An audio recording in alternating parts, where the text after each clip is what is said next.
자, 질문의 힘입니다. 두 번째 장. 질문의 힘에 대해서 설명한다. 질문은 힘과 능력이다.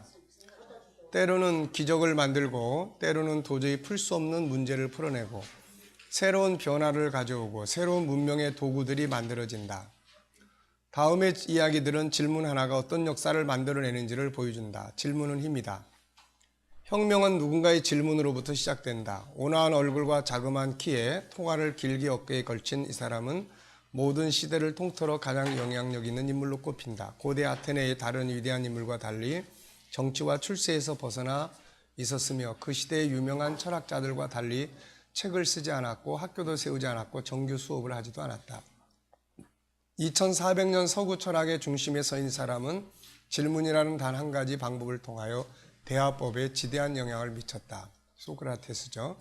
날마다 질문을 던져 새로운 통찰력과 시각을 갖도록 이끌면서 학생들과 그의 추종자들의 시각과 사고의 틀을 만들어갔다. 훌륭한 연설을 하려면 먼저 자신이 말하는 내용의 진실을 마음속으로 알아야 하지 않는가? 공정한 것을 배운 사람은 공정한 사람인가? 결국 그는 젊은이들을 타락시키고 국가를 전복시키겠다는 제목으로 독이 든 잔을 마시고 감옥 안에서 죽었지만 그의 문답식 커뮤니케이션 방식을 널리 퍼져 아테네뿐만 아니라 전 서구 세계를 이전과는 완전히 다르게 변화시켰다. 이 사람의 이제 질문법이 참 역사에 미친 영향이 굉장히 크죠. 역사적인 전환점들을 생각해보자. 미국의 독립전쟁, 비행기의 발명, 시민의 권리와 여성 차별에 대한 투쟁, 라디오와 TV의 출현, 인터넷 혁명, 역사상 기존의 것을 뒤집는 사건들은 다 질문으로부터 시작되었다. 근본적인 변화는 꼭 그렇게 되었어야 하는가에 대한 문제 제기와 다른 견해로부터 시작되었다. 쇠사슬에 묶여 노예살이를 해도 좋을 정도로 인생이 그렇게 소중하고 평화가 그렇게 달콤한가? 라는 패트릭 헨리의 애국심에서 나온 물음은 대장장이로부터 은행가 이르기까지 모든 사람들이 미국의 자유를 위한 다윗과 골리앗 싸움에 전부를 걸게 만들었다. 진정으로 여성이 남성들과 똑같은 권리를 가지고 있다면 왜 투표를 할 수 없는지를 여성 참능자들은 끈질기게 물었다. 결국 오래된 관습은 무너져 내렸다. 마틴 루터 킹 주니어의 혁명 역시 많은 질문을 품고 있다. 정말로 모든 인간이 평등하게 태어났다면 왜 어떤 사람은 다른 사람들보다 더 큰 평등을 누리는가? 그와 뜻을 같이 하고자 하는 사람들에게 킹 박사는 다른 사람이 때리는데 응수하지 않는 사람이 있습니까? 라고 물었다. 질문보다 더 강력한 무기는 없다. 질문은 무대 뒤에 그려진 배경 그림을 잘라서 그 뒤에 숨겨진 것을 보여주는 칼과 같다고 표현했다. 인간의 삶에 큰 변화를 일으켰던 선구자인 혁명가들은 질문의 힘을 이해했던 사람들이다. 예수를 모함하고 그를 죽이려고 했던 종교 지주자들은 예수에게 다그쳤다. 네가 무슨 권세로 이런 일을 하는지, 권세를 준 이가 누구인지 우리에게 말하라. 이것은 물론 그를 죽이기 위한 모함이었다. 이때 예수는 말을 시작했다. 한 가지 질문만 하겠소. 내 질문에 답을 하면 내가 누구의 권한으로 일을 하는지 알려주겠소. 군중들은 숨을 죽였다. 사제들은 눈이 작아지면서 입을 꼭 다물었다. 요한의 세례가 하늘로부터 왔느냐 아니면 사람에게서 왔느냐? 그는 질문을 했다. 그들은 아무런 대답을 하지 못했다. 결국 그들은 화를 내며 어디서 왔는지 모르겠다고 했다. 이로써 게임은 끝났다. 그러니까 때로는 질문이 이제 모든 걸 막아버리는 거죠. 질문. 예수가 한 말과 그가 행한 일들의 일부가 기록되어 있는 복음서에는 150개 이상의 질문이 담겨져 있다. 이런 질문들로 믿음을 시험하고 부드럽게 그들을 꾸짖으며 제자들이 예수를 얼마나 이해하고 있는지 알아보고 그들이 진정으로 중요하게 생각하는 것을 살펴보게 했다. 몇 가지 질문을 생각해보자. 너희들은 내가 누구라고 말하겠느냐? 너를 위해 내가 무엇을 해주길 바라느냐? 왜 나를 선한 목자라 부르느냐? 길에서 무엇 때문에 서로 다투고 있었느냐? 몇 개의 빵덩어리가 있느냐? 이건 직설적 질문들이다. 이 질문들은 혼란, 두려움, 비밀이 숨겨있는 어두컴컴하고 구석진 곳을 파고 들어가 그것들을 정직과 진실과 발견이라는 빛에 드러내놓는다. 그의 질문의 핵심에는 간단하고 강력한 목표가 있다. 그건 바로 준비시키는 거다. 예수의 질문은 단순한 질문이 아니다. 그의 질문 뒤에는 기적이 따랐고 치유가 따랐고 인간의 진정한 행복과 성공을 만들어주는 답을 만들어 주었다. 위대한 질문은 질문 자체로서가 아니라 그 질문이 어떤 결과를 만들어낼 것인가에 달려있다. 네가 낫고자 하느냐의 질문 다음에는 38년 된 병자를 치료하는 결과를 만들어냈고 여인이여 그것이 나와 무슨 상관이 있냐의 질문 다음에는 물이 변하여 기적을 만드는 역사가 일어났다. 이처럼 그분의 질문은 무의미한 질문이 아니라 치유와 진리, 기적을 일으키는 결과를 가져오는 질문이다. 그래서 위대한 질문은 능력이 되는 것이다. 우리도 이런 질문을 해보자. 살리는 질문, 능력을 발휘하는 질문, 치료하는 질문, 기적을 만드는 질문이 그런 질문이다. 문제 앞에서 위대한 승리를 만들어낸 질문. 온몸이 산산조각 나는 것 같아요. 정말 가슴이 찢어지는데요. 이런 최악의 기분은 평생 처음입니다. 나는 존 커크먼과 그의 사무실에서 얘기하는 중이다. 그는 울음을 터뜨리기 직전이다. 존은 작은 제조업 회사의 사장이다. 경기가 좋을 때는 직원이 80명 정도 되고 안 좋을 때는 그보다 적다. 존, 이런 모습은 처음 봅니다. 도대체 무슨 일이? 나는 4주에서 6주마다 한 번씩 존을 만났다. 그의 비즈니스 계획을 짜고 회사의 목표 및 수익 성과를 검토하기 위해서다. 존은 회사의 최고 재무 책임자인 밥이 회사 수표를 자신의 개인 계좌에 몰래 입금해왔다는 사실을 발견했다. 전혀 모르고 있다가 그의 횡령 사실을 알게 된 것이다. 하지만 사라진 10만 달러 말고도 더 큰 문제가 있었다. 그 최고 재무 책임자는 16년간 회사 임원으로 재직했다고 했다. 게다가 무엇보다도 그 존이 비밀도 털어놓을 수 있는 절친한 친구였다. 그 친구한테는 내 목숨까지도 맡길 수 있었던 사람입니다. 존은 마침내 밥을 대면했고 그를 추궁하기 시작했다고 한다. 밥, 사라진 돈이 대체 어떻게 된 거지? 밥은 설득력 없는 정황한 이야기를 내놓았다. 그러면서도 자신은 확실히 결백하다고 나고 주장했다. 하지만 존은 믿지 않았다. 밥이 말했다. 확실히 말하는데 나는 돈 안 가져갔어. 회사에 어떻게 그런 짓을 하겠어? 또 자네처럼 친한 친구한테 내가 그런 짓을 하겠나? 밥은 자신의 가족과 회사에서 보낸 시간들에 대해 이야기를 늘어놓았다. 끝도 없이 계속해서 말이다. 그의 솔직한 대답을 끌어내는 것은 공중전화 부스에서 발레 공연을 하는 만큼이나 어려웠다. 밥이 버디랭귀지가 다 말해주고 있었어요. 눈동자는 동태 눈깔 마냥 탁하고 생기가 굳었죠. 손은 굳게 주먹을 쥐고 있었고 다리를 계속 꼬았다 풀었다 했어요. 하지만 절대 인정하지 않았습니다. 사라진 돈에 대해 아무것도 모른다는 겁니다. 그러다가 제가 애매모호한 열린 질문만 던지고 있다는 사실을 퍼뜩 깨달았어요. 그러니 애매모호한 대답이 돌아오는 게 당연했죠. 당장 필요한 건 직접적 대답이었어요. 그렇다. 아니면 아니다. 둘 중에 하나 말입니다. 때로는 닫힌 질문을 던지면 놀라운 발견을 하게 된다. 적절한 시정에 제대로 물을 경우 닫힌 질문은 강력하고 결정적인 효과를 낼 수 있다. 직접적인 대답을 듣고자 할 때 말이다. 그러니까 어떤 경우에는 이런 질문도 필요하다는 거예요. 어떤 조건이나 핑계, 얼버무림도 용납되지 않는다. 존은 말을 이어갔다. 밥, 그렇다 또는 아니다라고 대답해줘. 헛소리는 그만두고 자네가 돈을 훔쳤어. 훔쳤어? 맞아? 아니야. 존은 내게 말했다. 그리고 나 잠깐 말을 멈췄어요. 대답을 기다렸어요. 그 순간 무거운 침묵이 내려앉았어요. 때로는 침묵이 최고의 대답일 때도 있다. 몇 분이 지나갔습니다. 저는 계속 기다렸어요. 한마디도 하지 않고 밥이 결국 무너지더군요. 그리고 털어놓았어요. 제가 계속 애매하고 우유부단한 질문을 했다면 솔직한 대답을 듣지 못했을 겁니다. 엄청난 충격이었어요. 그런 도둑질을 하다니. 너무도 뜻밖이었습니다. 그건 정말 해서는 안 되는 행동이잖아요. 수십 년간의 우정과 신뢰가 무너지는 기분이었습니다. 저의 고민은 이것이었어요. 결국 고백은 받아냈지만 사실 어떻게 해야 할지 모르겠더군요. 경찰에 신고해야 할까? 24시간을 주고 사임하라고 해야 할까? 당장 해고하고 그의 사무실과 책상 열쇠를 받아낸 뒤 건물 밖으로 쫓아내야 하나? 밥의 개인적인 사정에 대해서도 생각했어요. 자녀가 아직 대학에 다니고 있어요. 아내는 일을 하지 않는 가정주부고요. 해고당하면 그는 파탄에 이를 게 분명했습니다. 그런 생각을 하니 저도 몹시 괴롭더군요. 여기서 잠깐 더 읽기 전에 당신이라면 어떻게 할지 생각해보라. 밥은 존의 절친한 친구다. 또 최고의 업무 능력을 갖춘 재무 책임자다. 경찰에 신고하고 밥을 회사 건물에서 최대한 멀리 쫓아내야 한다는 생각이 제일 먼저 들 것이다. 당연하다. 이건 심각한 범죄이고 게다가 그 범죄자는 당신이 철석같이 믿고 신뢰한 사람이었으니까. 이 사건이 어떻게 마무리되는지는 잠시 후 이야기해 주겠다. 나는 존에게 물었다. 존, 당신이 그 입장이었다면 어떤 대우를 받고 싶을까요? 그러니까 상대방이 답을 내놓게 한 거죠. 이 질문은 상대방으로 하여금 깊이 생각하게 만든다. 모든 분노와 실망을 잠시 접어두고 그 분노의 대상이었던 사람의 입장에 서서 생각해 보게 만든다. 자신이 그 입장이라면 어떤 대접을 받고 싶은지 생각하게 유도하는 훌륭한 질문이다. 다시 내 질문으로 돌아가자. 돈 당신이 그 입장이라면 어떤 대우를 받고 싶을까요? 글쎄요. 그런 식으로는 생각해 보질 않아서 어려운 질문인데요. 너무 화가 나서 내가 느낀 실망감밖에 생각하지 못했어요.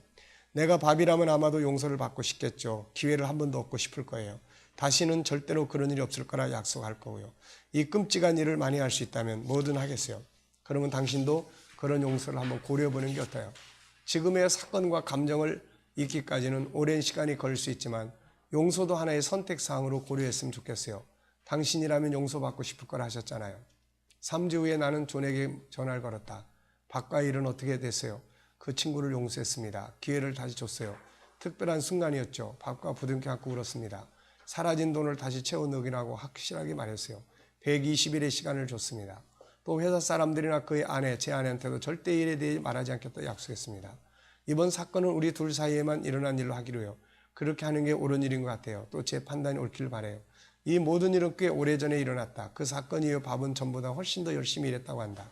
하루에 10시간에 12시간까지 말이다. 전보다 더 진심으로 헌신했다. 그리고 그 이후로 절대로 부정직한 행동은 하지 않았다. 밥은 이제 입사 25주년에 다가서고 있다. 그는 여전히 존의 절친한 친구이며 충성을 다하고 있다. 그는 존이 가장 좋아하고 신뢰하는 비즈니스 대화 상대다. 때로는 인간관계에서 딜레마에 봉착했을 때 상대방과 입장을 바꿔서 생각해보면 해결책이 보이기 시작한다. 이 질문은 상당히 강력한 힘을 발휘한다. 만일 입장이 바뀐다면 당신 어떤 대우를 받고 싶습니까? 어떻게 이해가 됐어요? 네, 고민 덩어리를 상대에게 물음으로써 그 상대가 답을 냈고 그 답을 이 사람은 이제 실천을 했습니다. 질문이 가져다준 성공. 주유소를 경영하던 40세의 남자가 있었다. 그는 어느 날 주유소 주변에 음식점이었어서 불편한 손님의 이야기를 들었다. 그래서 간단한 음식을 만들어 팔면 어떨까라는 질문을 했어요. 어려서부터 요리에 재주가 있었던 덕에 닭튀김을 만들어 팔기 시작합니다. 그는 여느 닭튀김과는 달리 압력 밥솥을 이용하여 빠른 시간에 닭을 튀겨냈다. 게다가 11가지 특별 양념을 개발하여 배고픈 여행객들의 입맛을 사로잡았다. 그의 닭튀김은 점점 유명해졌고 식당의 규모도 커졌다. 그런데 갑자기 주유소에 원인 모를 화재가 일어난다. 게다가 인근의 주유소를 우회하는 고속도로가 개통되면서 손님마저 줄어들어 결국 파산에 이른다. 그는 갑작스러운 시련의 삶을 포기할 생각마저 들었지만 마음을 고쳐먹었다. 그래서 그는 치킨을 직접 만들어 팔 게 아니라 식당에 자신의 치킨 조리법을 팔아야 했다고 마음먹는다. 그는 무작정 식당 문을 두드렸다. 첫 계약은 무려 1009번째로 방문한 식당의 성사되었다. 이 이야기의 주인공은 지금 전 세계 80여 개 1만여 개 매장을 가진 세계적인 기업 KFC의 창업주 할랜드 커넬 샌더스다. 그에게 성경을 안겨준 질문은 두 가지다. 처음 닭을 튀길 때 그는 닭튀김을 어떻게 차별할 것인가에 대한 질문이었어요. 비즈니스 하는 사람들이 이런 질문을 계속 하다 보면 차별화된 물건을 만들어낼 수가 있습니다. 그런데 보통 사람들은 그런 질문을 하지 않습니다. 얼마 전에 꼬마 김밥에 대한 텔레비 소개가 있었어요. 꼬마 김밥. 혹시 보신 일 있습니까? 네. 그거는 한 개에 800원짜리예요. 그런데 그거를 만들어 팔면서 그야말로 대박을 낸 사람이죠. 그러니까 조금 작게 하고 그리고 그 안에 들어가는 요리법을 차별화했어요. 우선 김을 바삭바삭하게 김밥을 싸도 우린 김밥 먹다 보면 김이 쭉 늘어지고 찢어지잖아요. 근데 이 사람은 그걸 차별화했어요. 그래가지고 김을 한 장 사이에다가 그 습자지 같은 거 한 장씩을 끼워요. 김 한 장, 그거 한 장, 김 한 장, 그거 한 장, 김 한 장, 그거 한 장. 그래서 김이 눅눅해지지 않도록 방어했고 밥을 만들 때 차별화했어요.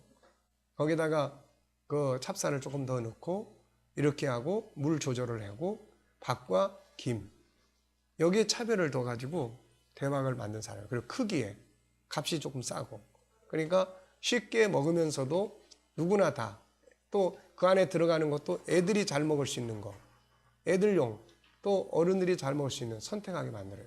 그러니까 비즈니스 하는 사람들도 어떻게 차별할 것인가. 우리 목회도 마찬가지예요.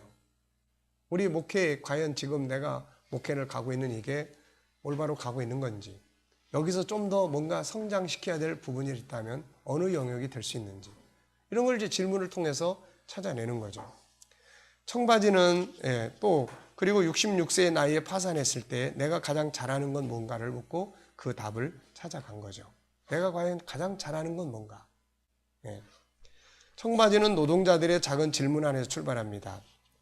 앞에서도 아마 여러 번 나왔을 거예요. 이 이야기는. 젊은이들과 노동자들이 즐겨 입는 청바지는 절망을 딛고 성공을 이끈 기지에서 탄생된 세계적 발명품이다. 이 청바지의 발명가는 천막천을 생산하는 스트라우스라는 미국 사람으로 이 이야기의 무대는 샌프란시스코에 있다. 1930년경 이곳 샌프란시스코의 금광에서는 많은 황금이 나왔다. 이 황금을 캐려고 모여드는 사람들로 인해 갑자기 도시가 생겨나고 그 사람들이 먹고 자는 천막집이 수없이 늘어나 산기슭이 커다란 천막촌으로 변해갔다. 그 덕분에 천막촌의 생산업자인 스트라우스는 큰 돈을 벌었다. 그런데 어느 날 그에게 군납 알선업자가 찾아와 군대에서 사용할 대형 천막 10만 개분의 천막천을 납품하게 해주겠다는 제의를 해왔다. 그 제의를 수락한 스트라우스는 곧 천공장과 직공을 늘려 밤낮으로 생산한 결과 3개월 만에 약속을 받은 전량을 생산해서 천막천이 산더미같이 쌓였다. 그러나 이때 문제가 생겼다. 군납의 길이 갑자기 막혀버린 것이다. 참으로 큰일이었다. 시간이 흐르자 빚 독촉도 심해지고 직공들 월급 달라며 야단법석이다. 헐값에라도 팔아서 밀린 빚과 직공들의 월급만이라도 해결하겠으나 그 엄청난 양의 천막천을 사가는 사람은 아무도 없었다. 스트라우스는 너무나 실망하여 자살이라도 하고 싶었다. 어느 날 홧김에 술이나 실컷 마시려고 주점에 들어간 스트라우스는 놀라운 광경을 하나 목격했다. 그곳엔 수많은 광부들이 낡아 해진 바지를 꿰매고 있는 것이다. 쯧쯧 엊그제 사입은 바지가 벌써 이렇게 해졌구만. 글쎄 말이야, 좀 더 튼튼한 바지는 없나? 이 질문 하나, 좀 더 튼튼한 바지는 없나? 이 질문을 딱 들으면서 스트라우스 머리에 번개같이 떠오른 생각이 있었어요. 그래, 우리 천막천은 즐겨 좀처럼 닳지 않을 것이다. 이 순간의 아이디어가 사경에 빠져있던 그를 살려낼 줄이야. 그는 즉시 양복점으로 달려가서 재봉사와 의논하여 천막천으로 바지를 만들기 시작했다. 며칠 후 천막천에 청색물을 들인 청바지가 시장에 나오자 날개에 돋친 듯이 팔리기 시작했고 그것이 세계의 모든 사람들의 호응을 받게 된 것이다. 이렇게 절망의 암흑 속에 비친 한 줄기의 섬광, 그 순간을 놓치지 않고 붙잡은 놀라운 기지로 탄생한 것이 바로 청바지다. 그러니까 그렇게 세상을 변화시킨 수많은 문명의 기기들이 이런 단순한 질문 하나에 의해서 세상에 등장하는 거예요. 성공은 쉬운 일이 아니다. 그러나 질문이 없으면 성공도 없다. 뭘 위해 살 것인지, 자신의 가치는 뭔지, 뭘 위해서 계획을 세우는 건지 질문을 시작해야 한다. 미국 최고의 인터뷰 진행자로 불리는 켄 콜먼, 내가 살아가는 오늘은 어제의 질문들로 이루어진 것이다. 남다른 질문이 남다른 대답을 준다. 내가 어제 어떤 새로운 질문을 던졌다면 오늘의 내 삶은 삶의 모습이 달라질 수 있어요. 그런데 오늘도 여전히 그렇게 살고 있다면 어제 나는 오늘의 삶에 대해서 그날의 삶에 대해서 아무런 질문도 하지 않았다는 이야기예요. 남다른 질문이 남다른 대답을 준다. 일본 최고의 정리 컨설턴트인 곤 마리아는 무엇을 버릴 것인가가 아니라 무엇을 남길 것인가라고 질문해야 한다고 말한다. 집안 청소를 할 때 우리는 보통 뭘 버리지라고 생각을 하는데 이 사람은 무엇을 남길 것인가 라고 질문을 해요. 그녀는 질문을 통해 정리한 불필요한 물건을 버리는 것이 아니라 우리에게 진정한 소중한 것만 남기는 과정임을 우리가 깨닫게 해준다. 질문 하나로 총리가 된 요셉, 애굽의 노예로 팔려간 요셉, 그런데 그가 당시 세계에서 최고의 나라였던 애굽의 총리가 됩니다. 그런데 그가 총리가 될 수 있었던 가장 중요한 부분은 질문이었어요. 그가 던진 이 질문 하나가 결국 그를 애굽의 총리로 만든 것이니 때에 맞는 좋은 질문 하나가 얼마나 위대한 힘을 발휘할 수 있는가. 40장 7절을 보면 요셉이 그 주인의 집에 자기와 함께 갇힌 바로의 신하들에게 묻되 어찌하여 오늘 당신들의 얼굴에 근심의 빛이 있나이까. 이 질문 하나가 그를 총리로 발탁하게 된 거예요. 요셉은 억울한 누명을 쓰고 감옥에 갇혀 있었다. 그런데 그가 갇혀있던 그곳에 왕의 신하들이 죄를 짓고 들어왔다. 간수는 이 사람들을 성실한 요셉에게 맡겼고 요셉은 그들을 정성껏 섬겼다. 그런데 어느 날 그들의 얼굴에 근심이 있는 것을 보게 되었고 요셉은 그냥 지나치지 않고 창세기 40장 7절에 질문을 했다. 결국 이 질문에 그들의 문제가 나왔고 요셉은 그거를 해결해 줄 수 있는 자원을 가지고 있었던 거죠. 자, 그들 중 한 사람은 요셉의 해석대로 석방되어 나가는데 한동안 이걸 잊어버리고 있다가 어느 날 왕의 꿈 이야기를 듣고 요셉을 생각하게 되었어요. 그 후 요셉은 불려나와 왕의 꿈을 해석함으로 총리가 된 겁니다. 만일 그때 요셉이 그저 무관심하게 흘려보냈다면 그런 질문을 할 필요도 없었을 거고 요셉이 총리가 될 수 있는 기회는 다가온 기회는 사라지고 말았을 거예요. 때에 맞는 작은 질문 하나가 역사를 바꾼다는 것을 기억하자. 우리의 삶이 늘 평범하고 식상하고 아무런 변화가 없다는 것은 우리가 아무런 질문도 하지 않고 살고 있다는 이야기예요. 네. 질문을 중단하지 않는 것이 중요하다. 호기심이 꼭 필요한 건 이 때문이다. 사람들이 영원성, 인생, 실제의 놀라운 구조에 대해 묵상할 때마다 경외감에 빠지게 되는 건 어쩔 수 없는 일이다. 만일 어떤 사람이 매일 신비로움의 아주 작은 부분이라도 이해하려고 한다면 그것으로 충분하다. 절대로 신성한 호기심을 잃지 말라. 모르드게의 질문 하나로 나라의 운명이 바뀌어버린 유다 백성. 위기에 처해 있던 한 민족이 질문 하나로 전화위복이 되었다. 그들은 유다인들이요 질문자는 모르드게다. 위기에 처해 있던 유대인들의 신분이 어떻게 바뀌었니? 다음의 질문이 잘 설명해주고 있다. 왕의 능력 있는 이 모든 행적과 모르드게를 높여 존귀하게 한 사적이 메대와 왕들의 일기에 기록되지 아니하였느냐? 유다인 모르드게가 아하수에로 왕의 다음이 되고 유다인 중에 크게 존경받고 그의 허다한 형제에게 사랑을 받고 그의 백성의 이익을 도모하며 그의 모든 종족을 안위하였더라. 이때부터 시작해서 사실 누굽니까? 에스라 시대의 아닥사스다 왕, 그 다음에 느헤미야 시대의 왕, 이 사람들이 당시에 다 페르시아 제국의 국가에서 통치자의 옆에서 이렇게 성공한 삶을 살 수 있었던 이유는 바로 모르드게의 에스더에게 던진 질문 하나죠. 자, 에스더 4장 14절에 보면 이때에 내가 만일 잠잠하여 말이 없으면 유다인은 다른 데로 말미암아 노임과 구원을 얻으려니와 너와 내 아버지 집은 멸망하리라. 네가 왕위의 자리를 얻은 것이 이때를 위함이 아닌지 누가 알겠느냐. 이 질문 하나가 에스더의 정체성을 일깨워줬고 그것이 결국은 목숨 걸고 뭔가를 행동하게 만들었고 그것이 결국 어떻게 됩니까? 유대인들의 역사를 바꿔놓은 거죠. 역시 저도 마찬가지예요. 필자 역시 두 가지 질문이 내 목표와 인생을 이끌어오고 있다. 첫째는 복음의 본질이 무엇인가였고 둘째는 복음을 가진 자들은 어떻게 살아야 하는가이다. 모태 신앙인으로 살던 나에게 가족들이 있다는 사고에 큰 충격을 받아 신앙이 회의에 빠지게 되고 그 과정에서 내게 주어진 질문 하나, 그것은 기독교의 본질은 무엇인가 했다. 이걸 찾기 위해 성경을 뒤졌고 세상의 많은 책들을 보면서 본질을 찾아왔다. 그리고 그걸 찾았다고 할 무렵에 나에겐 새로운 질문 하나가 다가왔는데 그것은 복음을 가진 사람은 어떻게 살아야 되는가요? 이것을 찾아가면서 만들어진 것이 바로 G7이다.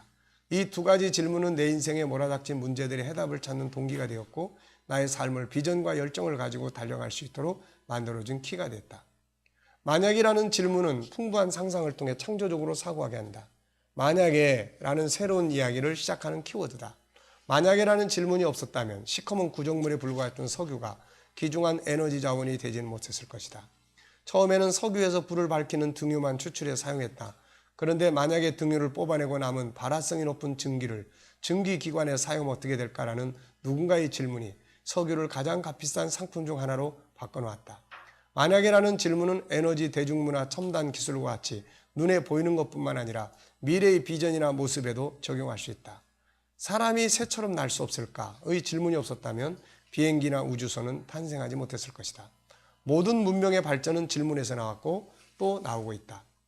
택배 이야기. 택배는 사람들의 삶을 아주 편리하고 풍요롭게 해줬다. 원래 택배는 일본 최대 유통회사인 야마토 운수에서 개발한 서비스 이름이다. 1975년에는 국철 수화물이나 우체국 소포 서비스는 있었지만 택배라는 개념이 없었다. 이때 야마토 운수의 사장인 오구라 마사오는 사소한 고민에 빠졌다. 아들이 입던 옷을 친척에게 보내주고 싶은데 명색이 운송회사 사장이면서도 물건을 보낼 만한 마땅한 방법이 없었기 때문이다. 그때 이런 질문이 떠올랐다. 만약 여러 물건을 묶어서 목적지로 배송한 후 일괄로 처리하면 일반 가정에서도 쉽게 이용할 수 있지 않을까? 지역별로 물건을 모은 뒤 목적지별로 운송하고 이를 다시 분류하여 고객의 집까지 배달해보자는 생각이다. 지금에야 지극히 당연한 생각이지만 당시로는 획기적인 아이디어였다. 예전에 없던 것이고 적자를 볼 것이 뻔한 사업을 밀어줄 사람은 없었다. 그렇지만 그는 완강하게 반대하는 임원들을 끈질기 설득했고 결국 1976년에 택배 서비스를 세상에 내놓았다. 누구도 하지 않은 상상, 아무도 찬성하지 않았던 아이디어가 오늘날 우리의 삶을 풍요롭게 만든 것이다. 세상의 역사 속에는 한마디로 질문이 들어있다. 질문은 개인, 사회, 나라, 과학, 문화, 철학, 종교 등 한마디로 인류의 역사를 만들어 온 도구다. 지금도 곳곳에서 사람들은 질문을 던지고 그 질문을 찾아가면서 새로운 역사를 만들고 있다. 질문의 힘을 인식하고 좋은 질문들을 만들어 사용해보자. 그래서 질문을 우리가 뭐라 그래요? 기술이라고 말한다. 기술이라는 건 뭡니까? 기술은 배우고 익숙하게 훈련하는 거예요. 그래야 사용이 되는 겁니다. 어떤 도구를 하나 줬는데 이거를 훈련 안 하고 공부 안 하고 익숙해지지 않으면 그거 가지고 사고만 내는 거예요. 그래서 질문은 기술이에요. 같은 대상이라도 질문을 어떻게 하느냐에 따라서 사람을 움직일 수가 있습니다. 질문의 위기를 극복한 어느 부부의 질문. 이혼 위기에 처한 부부가 있었다. 가정을 살리고 싶은 남편이 국리 끝에 어느 날 질문 하나를 던졌다. 내가 어떻게 해주면 당신의 오늘이 더 행복할 수 있겠는가? 남편은 다시 물었다. 내가 어떻게 해주면 당신의 오늘이 더 행복할 수 있을까? 아내는 시큰둥해서 말을 했다. 나가서 쓰레기나 치우든지. 남편은 아내의 말에 기분이 안 좋았지만 나가서 묵묵히 쓰레기를 치우고 왔다. 남편은 그 다음날 또 같은 질문을 했다. 내가 어떻게 하면 당신의 오늘이 더 기쁠 수 있는가? 아내는 또 퉁명스럽게 말한다. 자동차나 닦아주든지. 남편은 역시 퉁명스러운 아내의 말에 자존심도 상하고 기분도 나빴지만 묵묵하게 나가서 아내의 차를 닦아주었다. 남편은 매일매일 아내에게 한 가지 질문을 했다. 내가 어떻게 하면 당신의 오늘이 더 행복하겠는가? 점점 아내를 돕는 일이 익숙해지기 시작할 무렵에 아내는 뜻밖의 질문을 던졌다. 그럼 당신에게 내가 어떻게 해주면 당신의 오늘이 더 행복할 수 있겠어요? 이들은 계속해서 날마다 이 질문을 서로에게 던져주었고 그들은 서로의 질문에 답을 주기 시작을 했다. 그들의 삶은 위기를 벗어나 행복한 목표를 이루어갔다. 좋은 질문은 삶을 행복하게 만든다. 좋은 질문, 위대한 질문은 위대한 삶을 만드는 능력과 힘이다. 만약에 직원이 날마다 생각하기를 어떻게 하면 내게 오는 고객을 더 행복하게 만들어 줄 수 있을까? 만약에 이런 질문을 끊임없이 한다면 그 사람의 서비스 능력은 엄청나게 개발이 돼 나갈 거예요. 네. 자, 아시겠죠? 질문의 힘. 알겠습니까? 자, 본장은 뭘 다루고 있습니까? 질문의 힘. 본장에서 소개하는 많은 이야기들이 주는 교훈은 뭐예요? 질문은 힘이다. 질문이 힘이라는 것을 경험해 본 일이 있습니까? 네, 아직 경험을 못 해보셨다.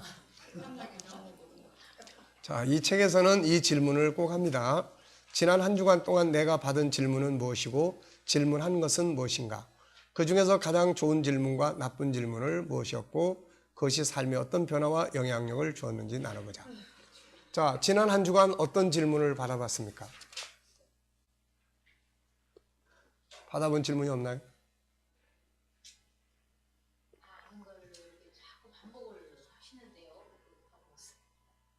예수님 그런 거 계속 설교를 들었는데 또 공부할 때 또 하니까 똑같은 거를 몇 번이나 자꾸 왜 자꾸 똑같은 걸 하시는데요? 네. 자, 또 어떤 질문? 없어요? 우리는 그렇게 아무 말도 없이 살아고. 이제 앞으로 체크를 해보세요. 일상적인 질문이죠. 그러니까. 딸에 대한 질문. 네, 그런 질문들을 이제 다 체크를 해보시라고요.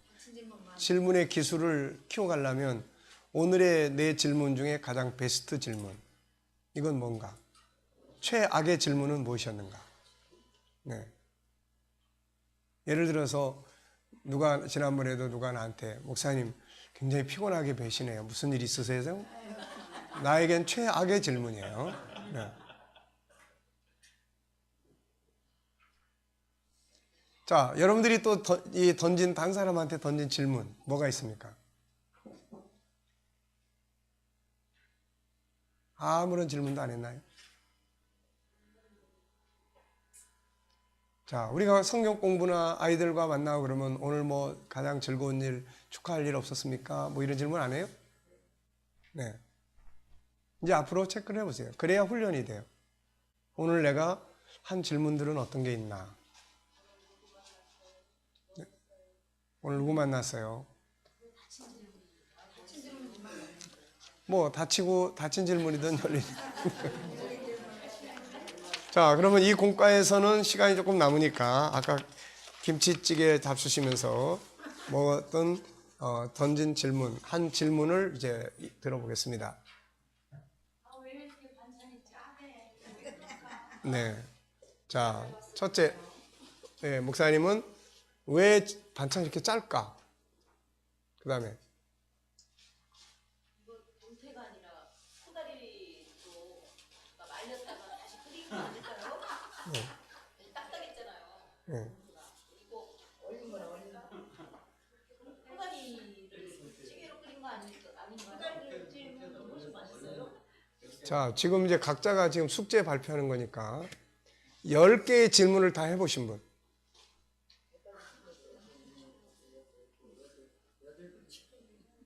몇 개요? 8개. 그러면 사모님 8개 한번 이야기 해보세요. 첫째 질문. 동태예요? 명태? 아니죠. 동태. 누가 잡았을까? 네. 어디서 잡았지? 그 다음. 왜 잡았지? 네. 그 다음. 네, 어떻게 끓여야 맛있게 끓일까? 그 다음에. 뭘 넣어야 맛있을까? 뭘로 육수를 냈을까? 네, 물로 끓였을까?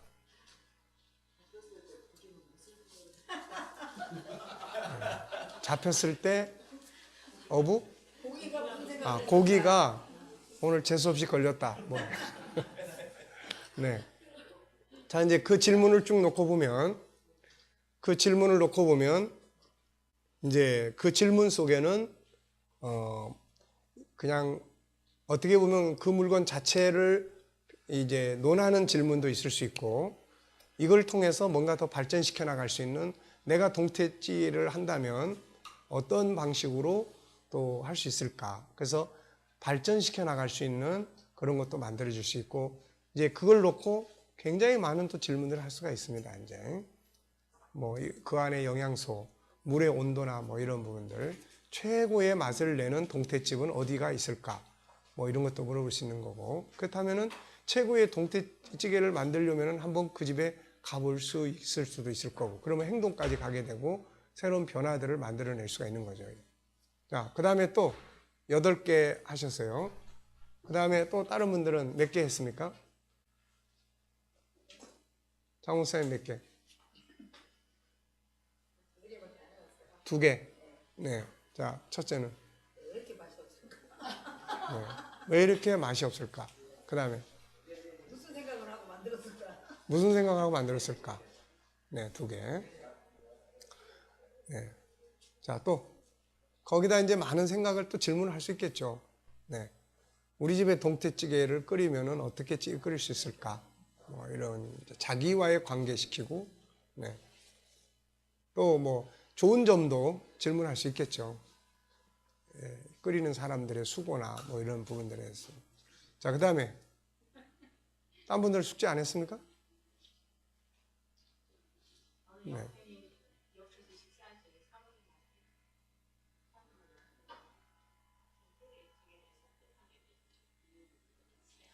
아, 그러니까 사모님한테 물어보셨네. 네. 그래서 뭐라고 대답했습니까?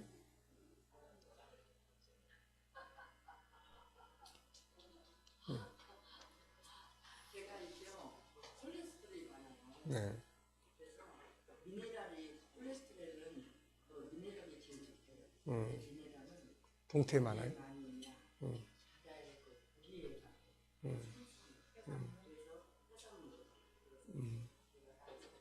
네. 그러셨군요. 그런 어떤 구체적인 설명은 없는데도 예. 자, 이제 일단 저녁은 뭐 잡수러 가죠? 어디요? 네. 자, 오늘도 가서 질문 10개를 하는 훈련을 해보세요. 지금 8개가 제일 많이 했고, 김상수 목사님 몇 개? 지난번에 먹었을 때보다 국물이 참 진하고 맛있는데 어떻게 뭐 때문에 이게 이 맛이 있을까? 네. 두 번째, 전주는 동태찌개를 잘하는데 네. 이분들이 전주에 한번 갔다 왔으면 좋겠다. 그리고 전주는 이렇게 그 수제비를 떼어서 리필로 무한 리필로 이렇게 해주거든요. 근데 여기는 그걸 안 해주고 그걸 해주면 밑이 장사 더 잘 되거든요. 그리고 그 저는 이제 그 질문이라기보다도 동태찌개를 선택했거든요. 돼지고기를 김치찌개를 선택 안 하고 저는 왜냐면 쓸개 빠진 놈이라 이게 돼지고기를 잘 소화하고 싶어. 제가 동태찌개를 선택해서 그 정도 생각하고 네. 그러니까 이게 숙제입니다, 이제. 네. 숙제니까, 일단 저녁 식사는 뷔페집이니까, 뷔페집에 가서 이제 질문을 또 이제 10개, 10개를 만들어 보시기 바랍니다. 아시겠죠? 네. 자, 그럼 10분간 휴식하고 다음 장으로 넘어가겠습니다. 전화